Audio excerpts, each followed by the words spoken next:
Welcome, everyone, to episode 72 of Just Joshing. I am your host, Joshua Penteleresco. I write stuff in podcast too, and this is my business podcast, for lack of a better term. Scott Jones is my guest. He is a photojournalist, technical writer, basically a one-man jack of all trades when it comes to media. We spent probably pretty much the full hour or so. This is a two-part episode. Part one is now, and part two will be tomorrow. We just basically talk business. Part one here, we talk about the job market and the housing market, and it's one of the most interesting conversations I had all year last year. And you should definitely check out Scott Jones whenever you get the chance. But yeah, I'm here kind of doing a quick little wrap up here, and it's funny because some of the things you talk about are actually what is going on in my current day job, which is really funny because, again, writing's on the wall, and I can kind of see what's coming down, and I'm very honest about it in this episode, and I think it's something all Alberta needs to think about. This is kind of depressing if you live in Alberta right now, because we break it down what exactly is going on and why it's going on. It's a little depressing actually for the United States and North America in general. We talk about housing, we talk about the Canadian market, we talk about, this is probably one of the most business dense interviews I've ever done. And I really, really enjoyed it. I hope you guys do too listening, but there's some really good lessons to take from here. I'm going to say this here at the beginning here. Take the time to pursue your own thing, whatever that may be, and seek the freedom of working on your terms. I see what's going on with my day job, and I see what the goal is in North America. And, people need to stop thinking in terms of working for other people and working for themselves and working on terms they are comfortable with.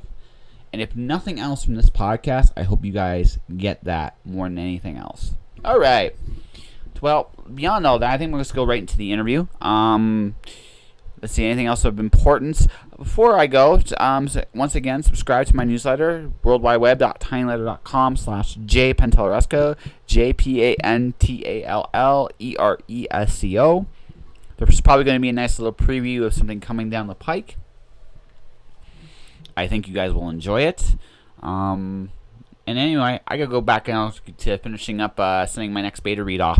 So I'll put you into the episode. We'll get right to Scott Jones right after these messages. Called A Familiar Story Told in a Brand New Way, The Watcher is about a slave boy who kills his dragon masters and goes into a post-apocalyptic wasteland, discovering that there's more to life than being a slave. The Watcher is book 1 of the Watcher saga, which has book 2, Storm Dancer, and the concluding saga, The Wandering God, will be out later this year. It is available at mirrorworldbooks.com, amazon.com.ca, Barnes & Noble, Chapters Indigo, and any other online bookstore you can think of. Monetizing that demand for what it is that oh, can you help me with this? It's going to cost you. Oh, no. Well, no, okay. but that's how you got to do it, though. Yeah. I know, and I do it more and more often. Yeah, no, because, by the way, I've turned the official recorders on, so this will be part of whatever we're going to talk about. But no, I just hit that point now. People are starting to come to me and go, hey, can you do this? Can you do that? And I'm like, okay, but... Yeah. Well, it's like doing photography. We're going to go to one of the games, and they don't have a photographer, and so we said, well, do you want me to bring my gear? And it was like, yes, that's okay. If you want to show up and shoot, we'd love it, but we're not going to pay you. I'm like, okay. I'm not interested. Have a good day. And I'm probably going to leave my stuff in the car. Yeah. Actually, at that point, because since they were upfront about you not paying you, you charge double. I'm a bit of a prick that way because... Yeah. It depends on my relationship with people in general. Like, there are people that literally cannot afford me anymore because I don't care how much money they throw at me. It's like I just won't work with you. And there's other people that are like, if you came to me and offered me twice my normal rate and I wasn't busy, okay. because you're not a jerk. No. You're just hard to work with. Yeah. But I mean, other people that are absolute jerks, it's like, no, it's not worth my time. And other people, like I got one girl I've done photos for. It's like I'll never raise my rates for her. No, because absolutely. we've got a good relationship. She was one of my first clients,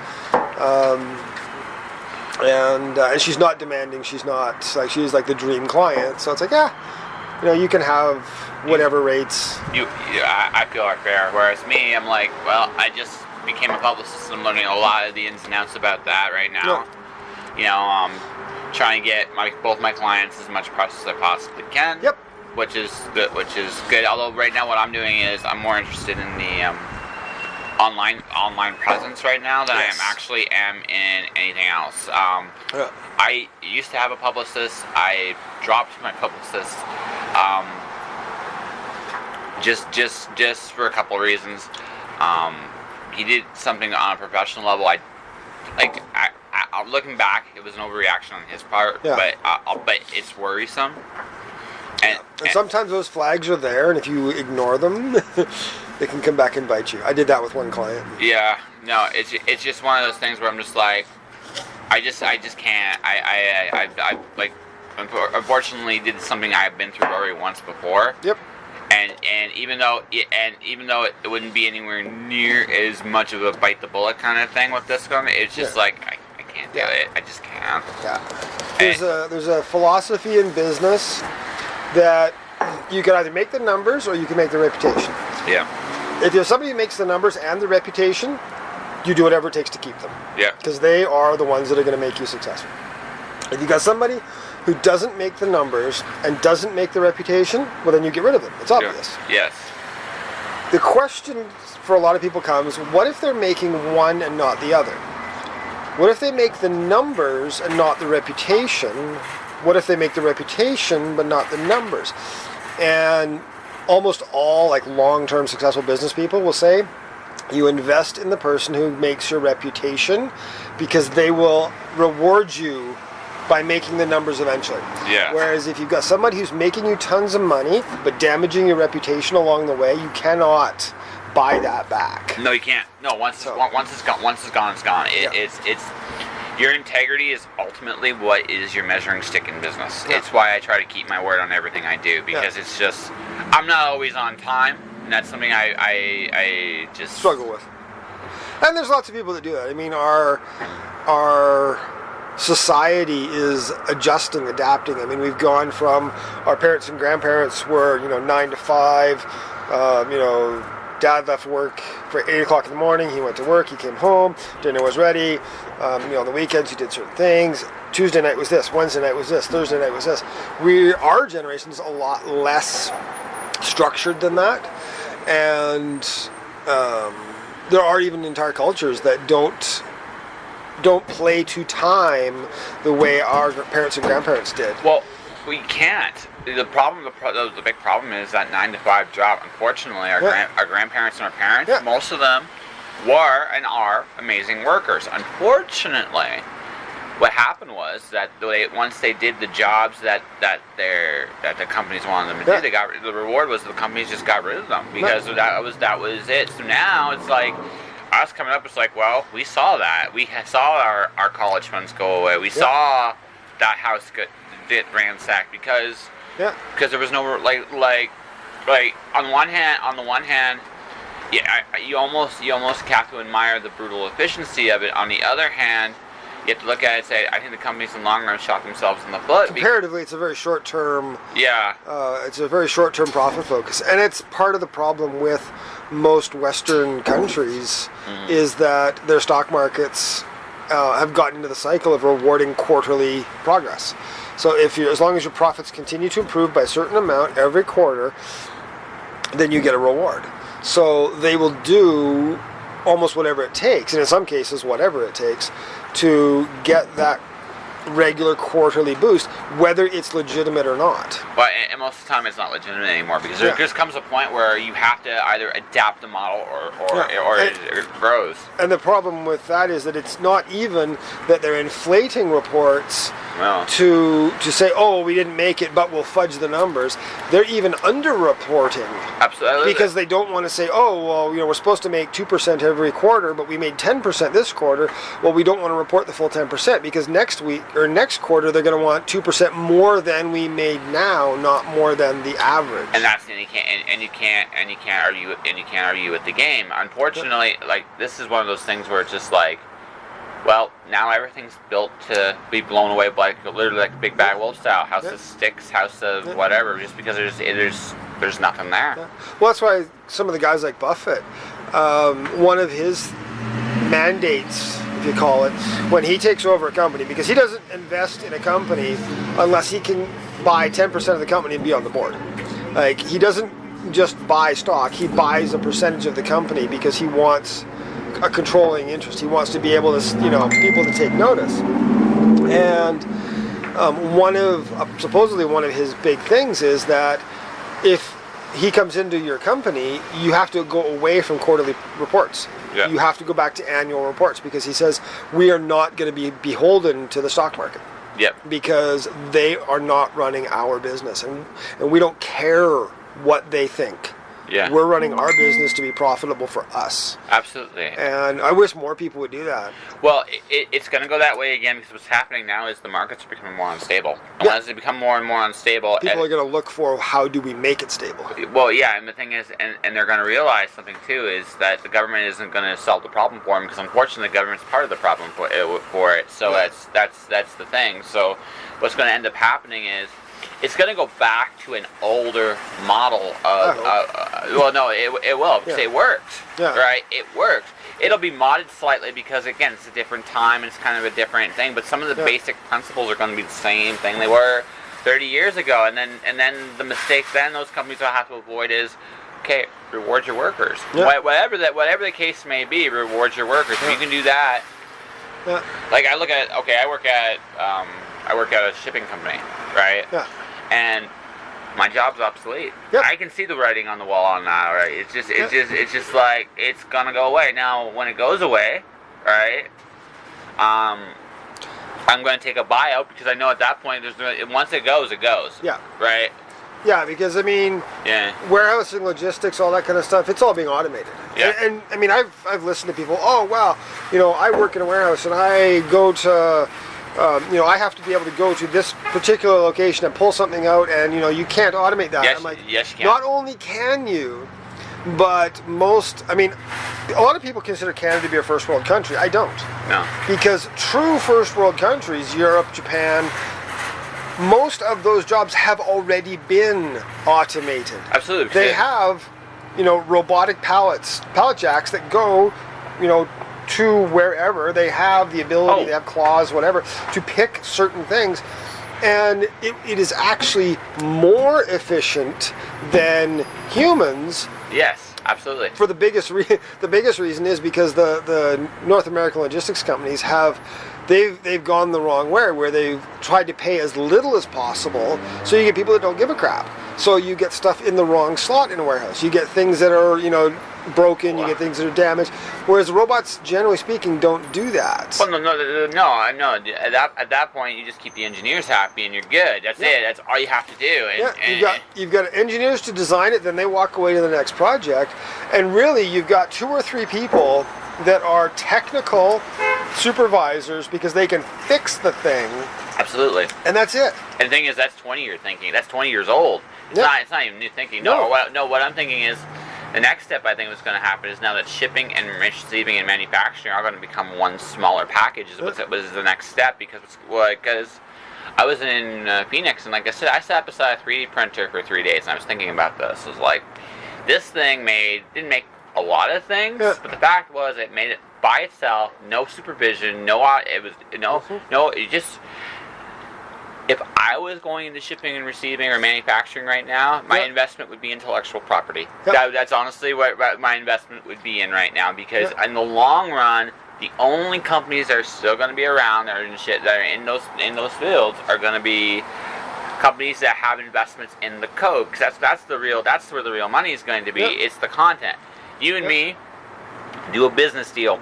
I give you a schematic for, let's say, it doesn't really matter. It could be just freaking we'll say a mariachi or whatever the heck it is, right? And and a mariachi hat, and it'll make the mariachi hat right there. And if you're the company, you take a 10-cent or 25-cent surcharge. Yeah. Something cheap, Yeah. so cheap it's not worth stealing. Well, but it's the same thing. Yeah. You know, it's cheaper and more effective to license. I mean, if you go into Staples and you buy Post-it notes, but then right beside Post-it notes is a cheaper brand. Those are Post-it notes. Yes. Because 3M licensed the technology to that company. Absolutely. That's not a competing brand. No. That is a Post-it note. Yep. It's exactly the same because it's a licensed version. Yeah, it's like we're going to get our money either way. Yeah. It just doesn't really. We don't care. Yeah. If you want to pay a little bit more, we'll say thank you and move on. I mean, this is. Like I said, and it's funny to me because I'm listening to my coworkers and they're talking about the retiring stuff. It's like, no, you're not. If you're not retiring within the next 2-3 years, you're not retiring. It's just the way it goes. I look at it as 2020. Yeah. 4-ish years. If you haven't got your shit sorted out in the next few years, or already be on track. Yeah. Then. That's pretty much it. You're done. Because what's going to happen is they're going to come to me at one point if I am still there at this point, which we'll see how things go. I've been diversifying because I know. Yeah. But let's say I'm still there, they're going to come to me and say we want to get rid of your ass, and I'm going to be say okay, and what are you going to do? Worth? Yeah, exactly. That's it. Yep. Because I won't argue because it's like. There's no point because I already know which way it is. It's either I take the deal now or I take a potentially worse deal later. Yes. Because it's either I take the deal now or later on they might just lay me off. Yeah. They might just say, "You're done. Don't come in next week. Thanks very much. Here's your whatever government mandated minimum severance pay." Yes, it. But if you go out on good terms, if you go out when they want, then it's like, oh, I might get an extra 5,000, 10,000, whatever. Well, you can get something extra, whereas if you try and hold on to the bitter end, which some people will do mostly out of fear, it's like I would rather take the buyout and have X months worth of money and say, okay, now I can go to school, I can do whatever, I can invest in myself to do something different. Yeah, well, in my case, I'll be producing more books. Yeah. I mean, that's what I'll be doing. Yeah. And I already know. It's like I'm already like I've been setting myself to go down this path for a while. Now it's just like I'm watching it because my department is about to be. I could just see it now eviscerate. Because really, we're now a. We used to deal with the airfields and stuff. We don't do that anymore. So we're already in the warehouse. So someone's going to put 2 and 2 together and go, well, they're already in the warehouse, and they're not going out anymore. Yeah. So why do we need them in a separate department? And then once that happens, it's like that thinking I'm sure is already there somewhere, and it's like. Yeah. So when are we going to get? Yeah, it's more than likely that it's a schedule, not a new idea. Yeah, exactly. It's like, okay, we're going to do this piece. And then a few months later, we're going to do this piece. And then a few months later, we're going to do this piece. Mm-hmm. My partner, Sandra, her parents own a courier company. And they're steadily seeing their client base start to wind down. And they're looking at selling it to one of their employees and just saying, we're going to retire because, what's the point in beating yourself up driving a courier van when you're in your 60s and 70s? Oh no! And let's see, one guy, and this thing. I'm not gonna mention his name if he listens to this because he might be listening. But the thing is, he talked about staying at the company until he's 70. It's like I looked at him, like I'd kill myself. Yeah. It's like I had a plan that was. I mean, if everything had gone right, it would have been Freedom 45. Now, divorce and 2 bad business partners changed that. Absolutely. But reasonably speaking, Freedom 50 is still entirely possible. And if some of the people, I've got some decent mentors, whether they know it or not. Yeah. People I follow, people that I talk with on a regular basis, and people that are actively mentoring me. And realistically speaking, if things continue to go the way they're going, then we should be financially secure by the end of next year. So 12 to 18 months. Now that's not, $10 million in the bank, never work again. No. But that is working on our terms. That is not reporting to a boss 9 to 5. Yep. We'll probably we'll either be renting or have a mortgage. But within 5 years, by the time I'm 50, we don't see ourselves. The only debt we'll have will be investment debt. The only, which is what you want because you can manage that shit. Yeah. It's like right now the house we live in is a rental, but it's owned by some people who own a dozen houses in Calgary, and every single one of them is an investment. So the house is worth $600,000. They've got $450,000 that they've taken out and is invested, and we pay the mortgage that covers that line of credit. Yep. Although, like I said, it'll be interesting to see, because if the city continues like this, that's the next thing that's going to crash, is that. Yeah, but it's paid off, so they don't care. Yeah. The money, basically what they've done, and this is what I would do based on the real estate development I've studied, and my family's got a construction history. But what they do is you can get 75% of the equity in your home out as a home equity line of credit. If you don't take more than 75%, you don't have to go through CMHC. Although I think it's 80% now with the changes. But so they take that money, that 75-80%, and they go and invest it somewhere. Well, they've got 10, 12 houses. So if they've got $450,000 from our house, that's an average of $4.5 to $5 million that they have, that 10 families are paying. Absolutely. No. Basically, they've diversified their income. Yeah, and now they've got that $4.5 to $5 million that they've invested somewhere that's making them money. That's what we want to do. Yeah. It's diversify that into. We want to have passive incomes. We want to still want to have some active income. Her from teaching, me from writing. But we want that to be something that we do because we enjoy, not because, my God, it's 4:30 on a Friday afternoon and I'd really rather be at home. Yeah. No, it's fair enough. Whereas at my point, it was like at this point, like I said, me personally, I just look at the fact that right now, just the way things are, I would have to put in a significant amount of time into a house here now, and I don't want to put in that time here. I'd rather wait till the market actually flatlines a little bit before I'd even think in those terms. And the market will, because you can't sustain. No, and especially now that Vancouver's brought in the foreign ownership rules, they're penalizing people who purchase a house from outside the country but never live in it. Yeah. Because now you've got a significant percentage of high-end houses in Vancouver that are vacant. So these people, and it's been scandalous to the point where there's some people that are declaring that they have $23,000 a year income, owning $2 million houses, collecting welfare. Yes.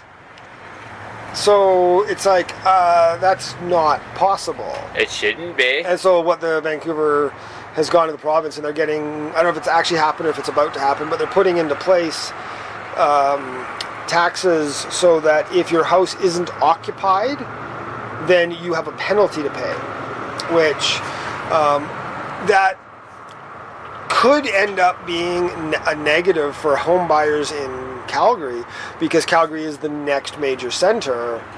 So we could see an influx of foreign ownership here.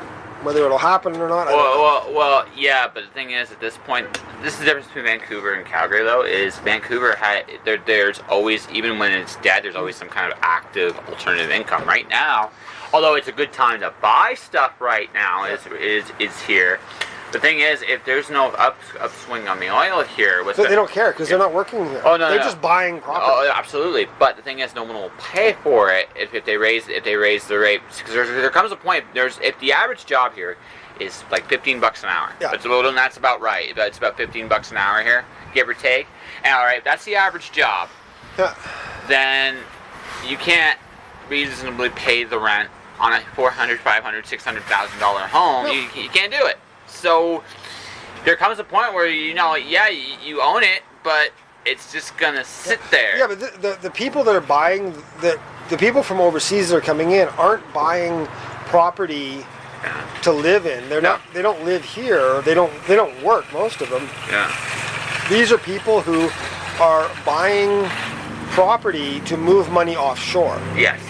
So they want Canadian property because, and in a lot of cases, it's people who are from China. Yep. Because they're concerned about the stability of China. Absolutely. And they want options. They want to be able to get on a plane and fly to Vancouver or Calgary or wherever. So they don't care if they're buying a $700,000 house for $1 million. Yes. And that's part of what's happened in Vancouver. What they had was, it was written into most real estate contracts that if I'm the realtor and I come to you and I buy the house, I come and I say, okay, your house is worth $800,000. I have an interested client. I will give you $850,000. You have to be out by the end of the week, or end of the month, or whatever. In your contract, it says that the realtor has the right to assign that sale, which means that they don't actually have to sell it to the person that they claim exists. Yes. So they buy it. They give you your $850,000 or your $900,000 or whatever it is. And then they go to, and they already have a pool of potential clients. They go to one and they say, I've got this house for $1 million. They paid you $850,000, $900,000. I've got this house for $100,000. They sell the house to that. Then they go to another person and they say, I've got this house for $1.5 million. And people have seen that they've sold their house, and within 2 or 3 weeks, the final purchaser paid twice Absolutely. what they sold it for. And they're like, well, how come I didn't get that? And they're like, well, technically it's legal. It's not necessarily ethical. Oh, not even close. But it's Yeah. legal because you gave them the right to resell your house because you no longer technically own it. Yes. And this is what's happened is the realtors are getting stupidly rich because every time they sell, they get a commission. Absolutely. No, it just adds up. Like they'll get that one house, say a house, say 800. They'll make that in their commission alone, not even include anything else that might come with it. And they've made a whole bunch of offshore investors happy because the first one bought it for $1 million but sold it for 1.2. Well, he just made $200,000. Yeah. Next guy buys it for 1.5. He just made $300,000. So everybody along the way is happy except for the first person who wasn't paying attention, who sold their house. They sold it for, $850,000, $900,000 when they could have got $1.5 million. And they're like, how come I didn't get this? And what it comes back to is because they're smarter than you are. Yes.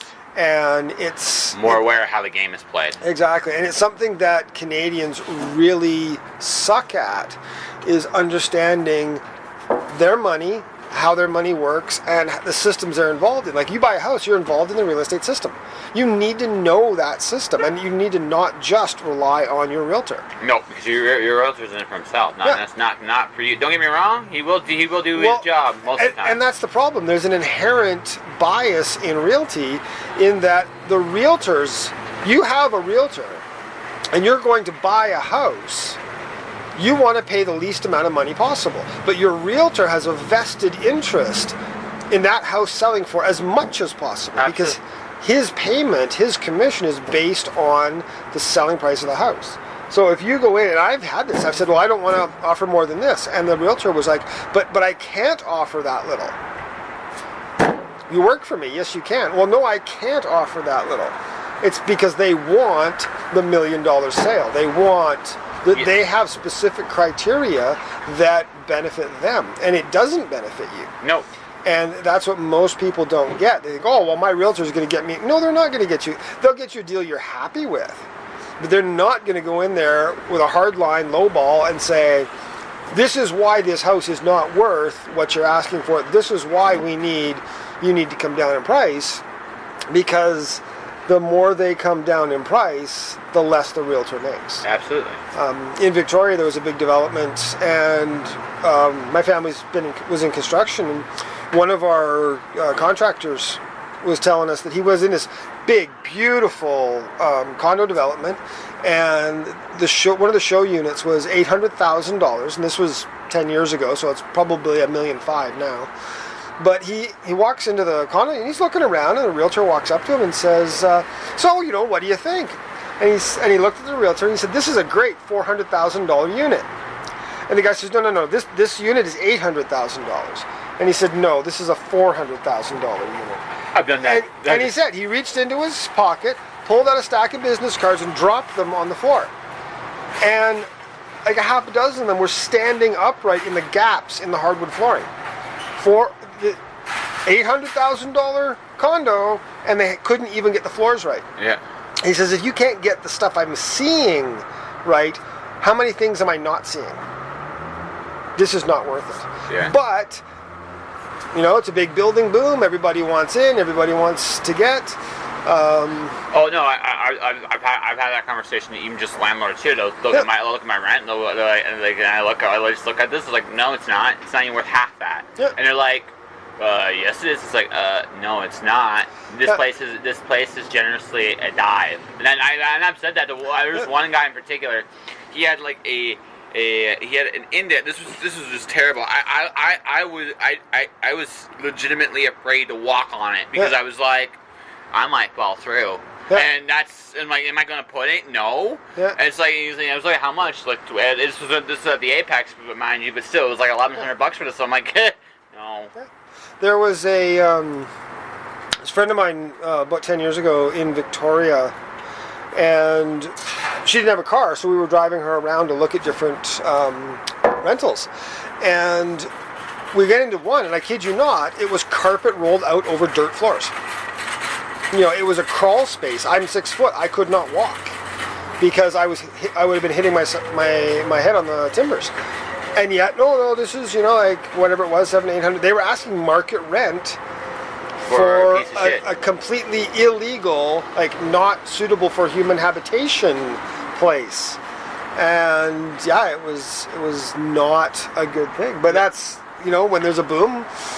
When there's lots of work, there's lots of money, and people get away with all sorts of things. Absolutely.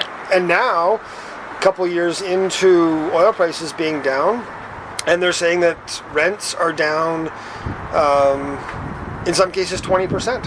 Which is still nowhere near what they need to be. No, it's not. But they're coming down, and people are getting rent cuts. There was a story in the paper in the last few months that landlords were offering free 55-inch TVs just to get people in the door. I mean, they were hacking the amount that you were paying. They were being flexible on lease terms because everybody wants a 12-month lease. And a lot of the students are saying, no, I don't want to be here past the end of school. I only want to pay 8 months. And some of the landlords are caving. Well, they have no choice because it's empty. Yeah. Yeah, I have no choice. It's just like when I went to get my place isn't great. It's not terrible, but it's not great, right? Yeah. And he lowered it before I even made him an offer. Yeah. Just to keep me there. I mean, it's convenient for where I need right now, but I mean, long term, I haven't been on a lease now in 4 months, and he hasn't asked to renew or anything like that because at this point in time, he knows, I'm not even going to get a rent increase in the wintertime because he's not going to dare because I'll just go down the street. Yep. Yeah, and that's the thing, like our lease comes up end of next month. So our landlord's like, I'd like to come around and talk to you about it. And we've already sat down. We're like, okay, these are the terms we want before we talk to the landlord. This is what we're interested in, and we'll see what they have to say. Now, they don't want to drop rent because that impacts how much they can raise it to later when things get better. But some of the management companies are offering like a month's free rent, 2 months free rent. If you re-sign, because they'd rather take that hit. That's only, like, for us, a month's free rent over 12 months is only like $150 drop. Yeah, exactly. So, it's like if we get 2 months free rent, that's like $300 a month less over the course of the year, which means that for them, not that big of a deal, but if it takes them 2 months to rent it, they've already lost at least that much anyways. So they're better off. More. Yeah. No, they figured out if a place is vacant 1 month, it takes them 1 year to make up for that. Yeah. Just right. So And the thing is that now that we're into September, it'll be end of October by the time our lease is up, the students have all found their places. Yes. Demand is now dropped. Like July, August is one thing when you've got lots of students looking and you can potentially you've got more demand. But now demand is way down, so we're in a somewhat better position. So, I mean, we would like our rent to go down, but I would just as soon not pay rent during November and December, and then start up again in January. It's like that's the equivalent of $300 a month off, and go from there. I still, I think, officially would go for the rent decrease just to give it just to see what he's willing to bend. Yeah. We're open to flexibility. Like if they come back and they say no, well, we'd rather drop it by X. It's like okay, yeah, as long as it's roughly the same, as long as it's to our benefit. We don't want a 55-inch TV. We don't want stuff like that. No, because it doesn't do you any good anyway in the long run. It's like, why? I don't care. Well, and the other thing is that if they do, they're going to go buy the cheapest one they can. Absolutely. So I would rather say no. We would rather just go buy ourselves a TV because then we can get the one that's actually going to work for us. Yeah, exactly. And that was Scott Jones Part 1. Part 2 will be up real shortly. I thank you guys very much for listening to this episode. As stated at the beginning, you can sign up for my newsletter at tinyletter.com/jpenteloresco. My webpage is jpenteloresco.wordpress.com. jpenteloresco is spelled JPANTALLERESCO.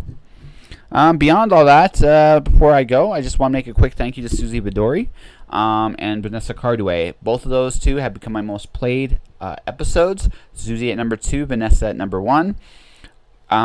Guys, thank you very much. You should listen to the Vanessa's episode. Susie's episode will be going up on my YouTube very shortly. My channel is Joshua Penteloresco. There's some previous podcasts there. All right, that'll do it. I will see you guys real soon for part 2. Whatever you do, stay inspired out there. All right? Don't do anything I wouldn't do, which is apparently a very small list. But anyways, take care, guys. Josh.